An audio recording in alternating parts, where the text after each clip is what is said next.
What if the life you're waiting to begin is already available to you once you stop postponing yourself? When I lose the weight, when the kids are a little older, when work settles down, when I have more money, when I have more energy, when I have more time. The list goes on, and we all have a list. And every time something gets crossed off that list, something else appears before the finish line. Another responsibility, another obstacle, another unexpected delay that pushes the imaginary starting line even further away. But what if we're doing it to ourselves? What if the only thing between us and the life we've always wanted isn't our circumstances? What if it's us? What if the life we've been waiting for has been available all along, and the only thing keeping us from stepping into it is the belief that we have to wait for permission, for certainty, for someday to finally arrive? When did we learn that life starts later? Maybe as early as the question, what do you want to be when you grow up? Not, who are you now? Not, what lights you up? Not, what feels true for you? Maybe we learned through thousands of tiny lessons along the way. You get dessert after you finish your dinner. You get to go play after your chores are done. You are smart if you get an A.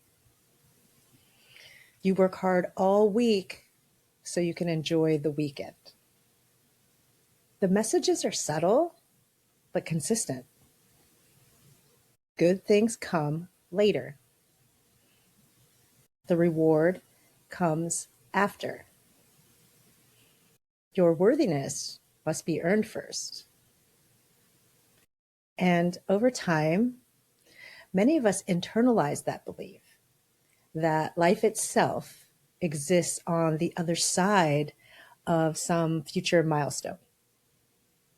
After the degree, after the promotion, after the kids are grown, after the divorce, after retirement, after we finally become the person we think we're supposed to be.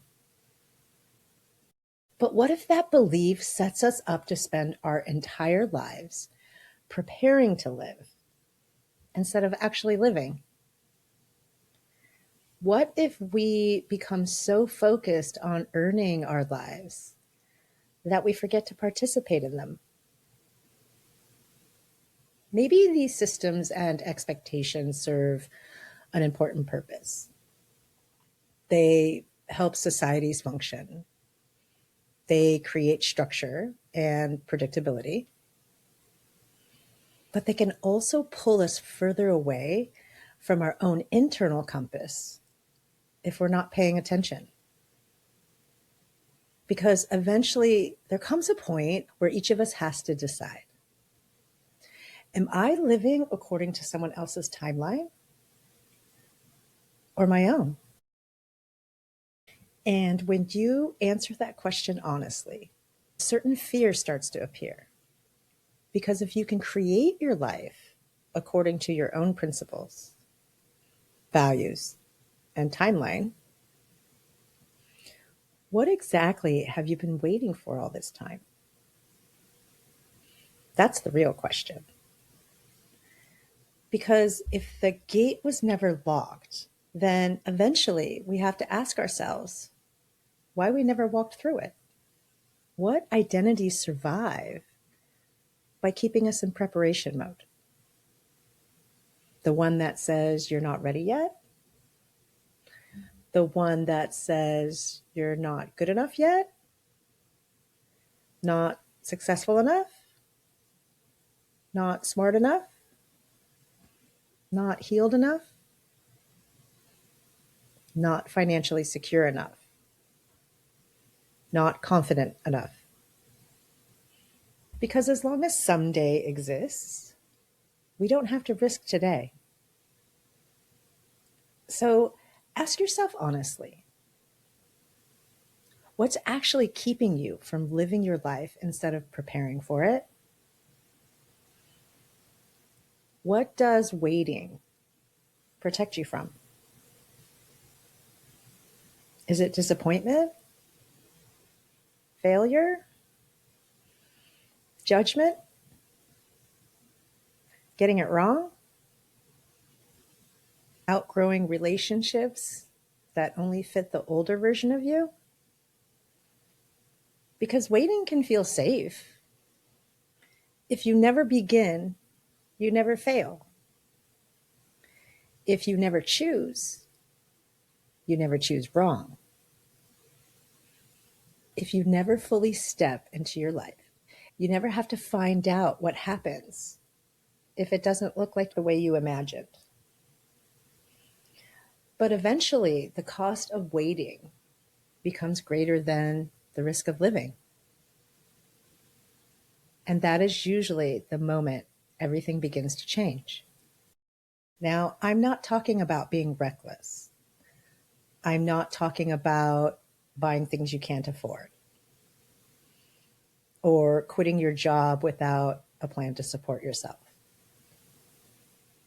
or walking away from a relationship on a whim. That's not what this is about.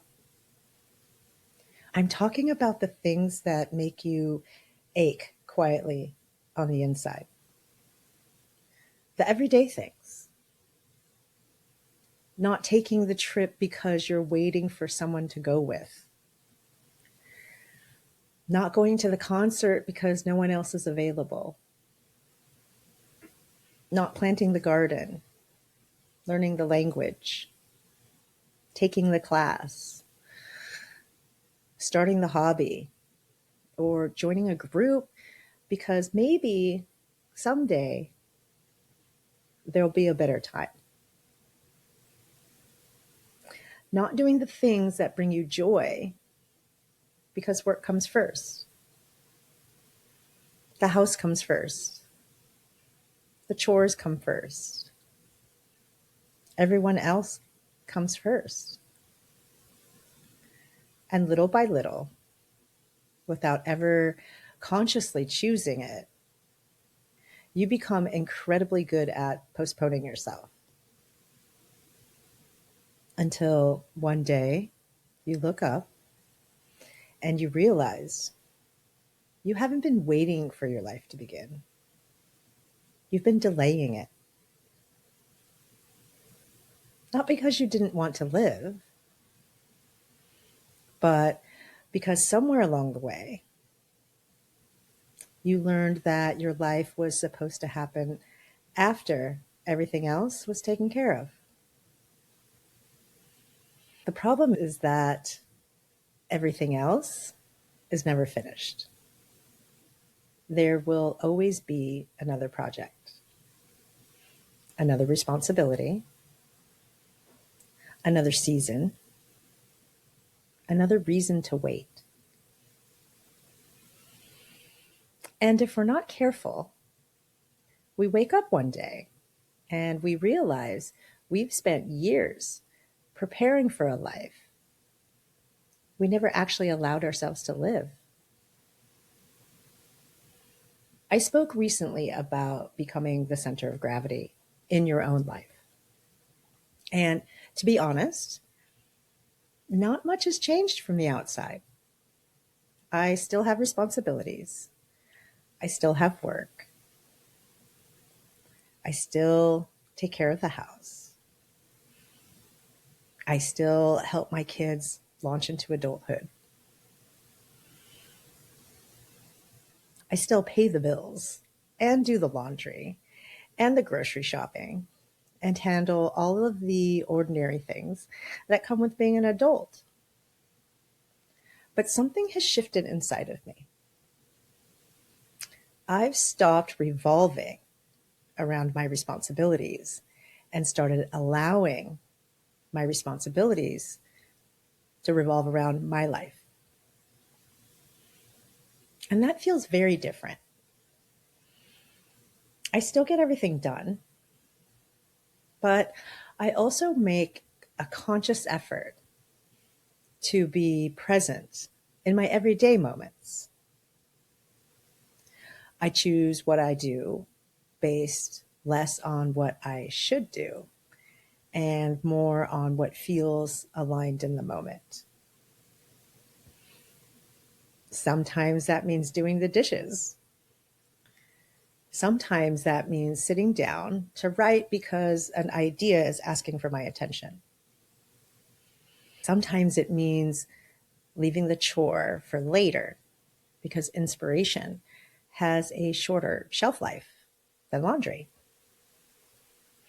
Sometimes it means doing absolutely nothing at all, just being. I started listening when my body wants rest, when it wants to create, when it wants to move, when it wants to play, and when it wants quiet. And strangely enough, life feels less chaotic now, not more.